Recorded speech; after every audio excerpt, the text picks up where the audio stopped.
ఈ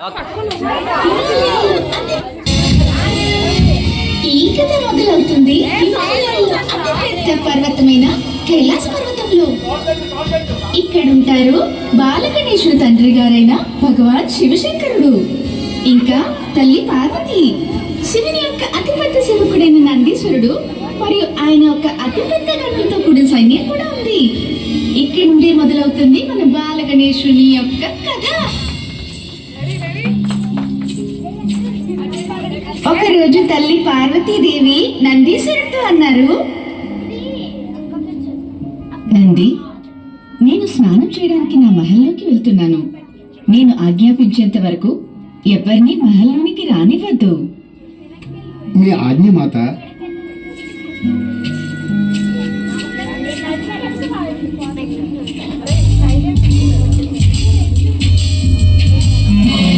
జయ హో భోలేనాథ్. దారి నుండి తప్పుకోను, నేను లోపలికి వెళ్ళాలి. క్షమించండి ప్రభు, మాత పార్వతీదేవి అన్నారు ఎవరిని లోపలికి పంపొద్దని ఆజ్ఞ ఇచ్చారు. ఓరి మూర్ఖుడా, ఈ ఆదేశము ఇతరుల కోసం, నేను ఆమె పతిదేవుడను. తప్పుకో. ప్రియా,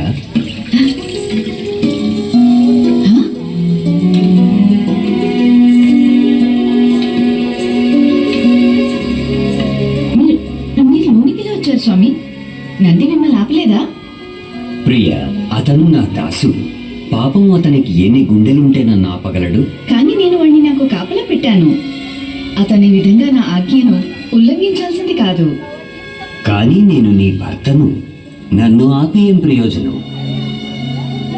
మీరు చెప్పింది సబబే ప్రభు, కానీ నంది ఈ విధంగా నా మాట వినకపోవడం ధర్మమూ కాదు. కోపగించుకోకు, అతన్ని క్షమించు. అతనికి కొంచెం బుద్ధి తక్కువ. లేదు, నంది చేసింది సరికాదు. వాడు మాత్రం ఏం చేయగలడు? స్వామి భక్తి కలవాడు. వాడికి తమ స్వామిని ఆపే ధైర్యం ఉండి ఉండదు. నాకు ఎలాంటి గనుడు కావాలంటే ఎవడైతే బుద్ధివంతుడో, ధైర్యవంతుడో, మరియు నువ్వు ఆజ్ఞ పాటించేవాడే ఉండాలి. నేనే స్వయంగా అలాంటి గణుని తయారు చేస్తాను. నాయనా గణేష్, చెప్పమ్మా. చూడు నాయనా, నేను స్నానాల గదిలో స్నానం చేయడానికి వెళ్తున్నాను. నువ్వు ద్వారం దగ్గర కూర్చో. నేను చెప్పేంత వరకు ఎవరినీ లోపలికి రానివ్వద్దు. ఆజ్ఞమాత, నేను ఎవరినీ లోపలికి రానివ్వను. మీరు నిశ్చింతగా వెళ్ళి స్నానం చేయండి. కానీ ఆ ఆటపాటల్లో పడి మర్చిపోవు కదా? లేదమ్మా, మీరు చింతించకండి.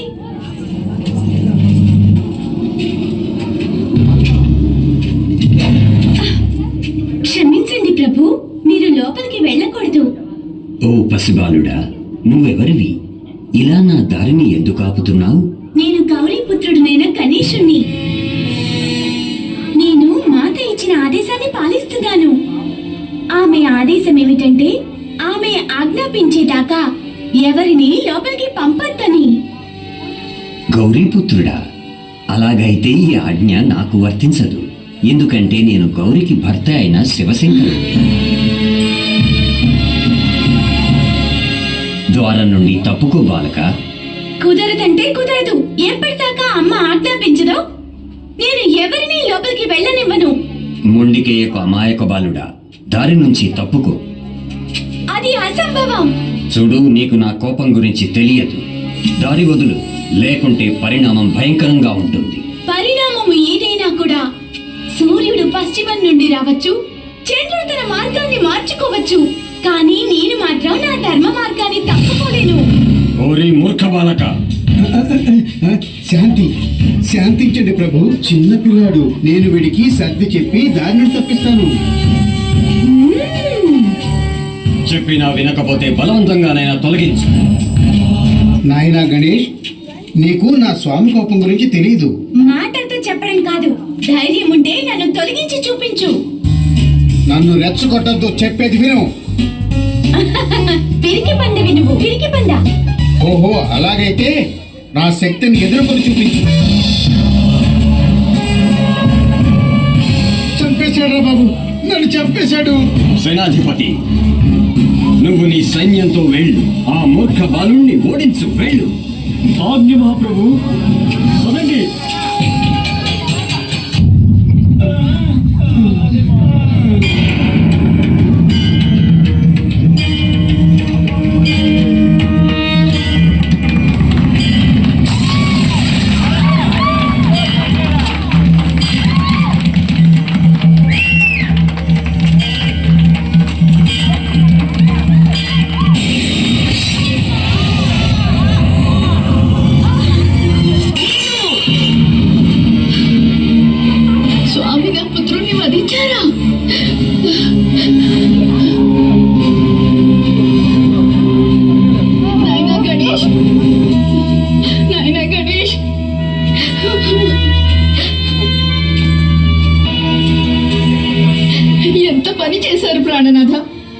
క్రోధంలో మీరు మీ పుత్రుణ్ణి వధించారా?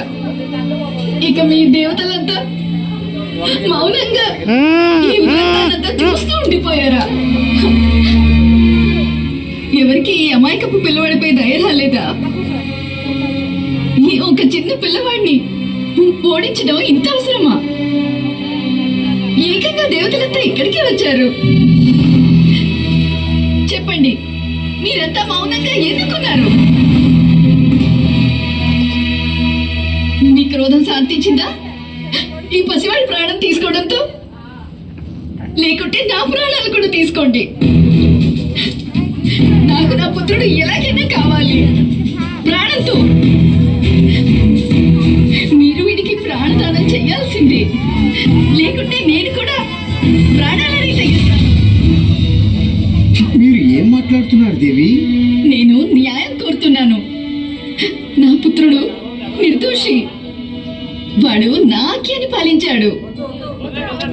క్షమించు దేవి, ఇది అసంభవం. అయితే నేను జీవించి ఉండడం కూడా అసంభవమే. మీరు కానీ ఇప్పుడే నా పుత్రుడికి పునర్జీవనం ప్రసాదించకపోతే నేను నా ప్రాణాలని తెగిస్తాను. మీరు మీ కోపంలో మీ పుత్రుణ్ణి వధించారా భోలేనాథ్? ఇప్పుడు మీరు దేవి పార్వతి యొక్క కోరికను స్వీకరించి బాల గణేశునికి తిరిగి జీవం పొయ్యవలసిందే. లేకుంటే ఈమె క్రోధం ఈ సృష్టినంతటినీ సర్వనాశనం చేస్తుంది. వాస్తవంలో దేవి పార్వతి ఆగ్రహం అనుచితం కాదు. క్రోధంలో మరి మీరు చేసిన పనికి ఇక ఇదే సరైన ప్రాయశ్చిత్తం భోలేనాథ్. అహంకారం త్యాగించి దేవి పార్వతి యొక్క ప్రార్థనను స్వీకరించండి భోలేనాథ్. ఇది జరిగే పని కాదు. నా శస్త్రం దాడితో తల మొండె నుండి వేరయ్యాక దాన్ని తిరిగి అతికించడం సాధ్యం కాదు. అలా అయితే ఒకటే ఉపాయం ఉంది. ఎవరైనా వేరే బాలుని యొక్క శిరస్సు మీ యొక్క శస్త్రంతో నరకబడలేదో బాలుని గణేష్ యొక్క మొండెతో అతికించవచ్చు. ఆలోచించి సమయం వృధా చేయొద్దు. వెంటనే మీ గణాలకు ఆదేశించండి. వెళ్ళండి, వెళ్ళి అలాంటి బాలుని తలని తీసుకురండి. ఎవరి ముఖమైతే ఉత్తర దిశలో ఉంటుందో, ఇంకా ఎవరి తెల్లైతే తన పుత్రుడి వైపు వీపు పెట్టి పడుకునుంటుందో. ఆజ్ఞ ప్రభు. ఆలస్యం చేయకండి. సమయం మించిపోతే ఈ బాలుడిక ప్రాణం పొందలేడు. ఆజ్ఞ. ఓరి మూర్ఖులారా, ఏం తీసుకొచ్చారు? ప్రభు, మీరిచ్చిన ఆజ్ఞ ప్రకారం మాకు ఈ బాలుడు ఒక్కడే లభించాడు. మేము అతని శిరస్సునే తీసుకుని వచ్చాం. ఏనుగు శిరస్సా? ఆలోచించడానికి ఇది సమయం కాదు భోలేనాథ్. వెంటనే ఈ శిరస్సును అతికించి బాల గణేశునికి జీవనదానం చేయండి.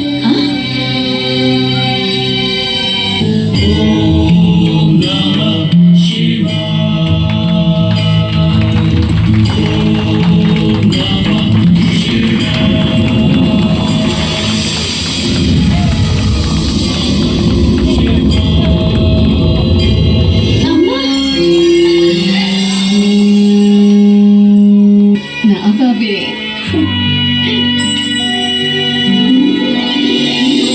చూసావా దేవి, ఇతడు జీవించాడు. మీరు ఇతనికి ప్రాణాలైతే ఇచ్చారు ప్రభు, కానీ ఏ రూపంలో? వీణ్ణి చూసి అందరూ ఎగతాళి చేస్తారేమో. చింతించకు ప్రియా, అలా ఏమీ జరగదు. నేను ఇతనికి వరం ఇస్తున్నాను. యుగ యుగానికి ప్రజలు ఇతనికి పూజలు చేస్తారు. ఈ అద్భుత బాలుడు భూవాసునికి శుభం చేస్తాడు. నేను ఇతనికి వరమిస్తున్నాను. ఎప్పుడైనా ఏ శుభకార్యం జరిగినా మొట్టమొదటిగా గణేశునికి పూజ చేస్తారు.